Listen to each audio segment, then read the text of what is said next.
Le gravel, tu vois, c'est exactement ça, tu vois. C'est comme du goudron, mais ça colle pas, c'est pas lisse. Ça peut être comme ça peut être de la terre, ça peut être tout sale. Ton vélo, il rentre, il est dégueulasse. Toi, tu risques de te casser la gueule, mais tu prends du plaisir parce que c'était sur des routes où il n'y a personne.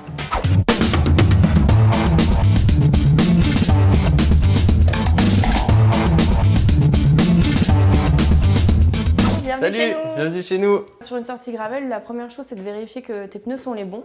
On s'est renseigné sur la météo, sur le terrain qu'il y aura sur place. Préparatif quand il fait chaud, c'est une bonne dose de flotte. On en prend deux parce qu'on sait qu'on risque de rouler longtemps et comme ça on va pas mourir de chaud. Ça, c'est ma réserve d'outils. Boum, ça va en dessous. Et la petite touche finale de pro, c'est on va lubrifier la chaîne une dernière fois avant de partir. Donc ce week-end, on va à Angers, il y a un petit peu de kilomètres et surtout il y a 2 vélos à mettre dans la voiture. Du coup, on a choisi un grand véhicule. Donc là, tu vois sur l'appli Gatorand, j'ai ma location, je clique dessus et c'est assez simple. J'ai mes horaires qui sont rappelés et l'adresse où trouver la voiture. Alors regarde, tu vois, on a 8 minutes très exactement à vélo. On va finir de packer tous les vélos, prendre le sac à dos et on va aller à la voiture et après on devra avoir un peu moins de 2 heures de route pour arriver jusqu'à Angers. Et je crois que c'est notre voiture. Ah oui! Youhou! Avec une petite place pour poser les vélos. C'est là que la magie opère.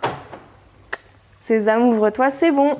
J'ai ma mission, charger les vélos dans la voiture. L'avantage, c'est que là, on n'a même pas à passer par une agence, ça veut dire on est totalement autonome. Si on est en retard, si on a un problème, on est vraiment, on dépend que de nous, donc ça c'est cool. Tous les deux, on fait beaucoup de vélo et on part quasi tous les week-ends. Alors on privilégie le train parce que c'est quand même plus écologique et on fait attention à ça. Mais parfois, on s'y prend un peu tard, où il n'y a plus de place vélo dans les trains et comme c'est un peu galère, de temps en temps, quand on est à plusieurs avec des amis, et ben on loue une voiture sur Gatorand.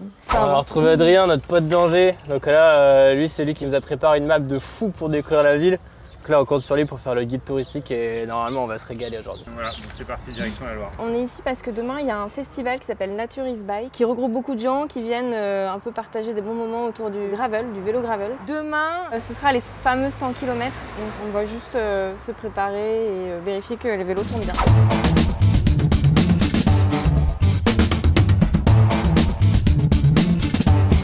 On a commencé à en faire ensemble parce que moi je me suis acheté un vélo et en l'occurrence j'ai acheté un vélo gravel parce que c'est très polyvalent et ça me permet de faire des chemins et de la route. Le gravel c'est vraiment ça, c'est la liberté de pouvoir aller sur des routes qui sont pas empruntées par les voitures.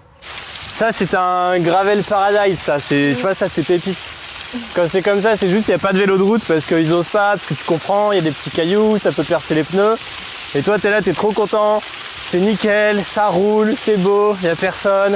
On peut partir comme aujourd'hui sur une demi-journée faire du gravel. On est parti jusqu'à 10 jours ensemble. Donc c'est aussi un des avantages, c'est que c'est une pratique qui est hyper souple. C'est vraiment, ça s'adapte au niveau de chacun, aux envies de chacun, au terrain de jeu, à tout, quoi. Comme on est sur des chemins et qu'on prend le temps, on rencontre plus de ce type de petits jardins et de petites choses à visiter. Et nous on aime bien s'arrêter pour aller voir autre chose que le bitume. Regardez cette belle lavande, elle est pas magnifique avec des petits papillons, c'est trop joli.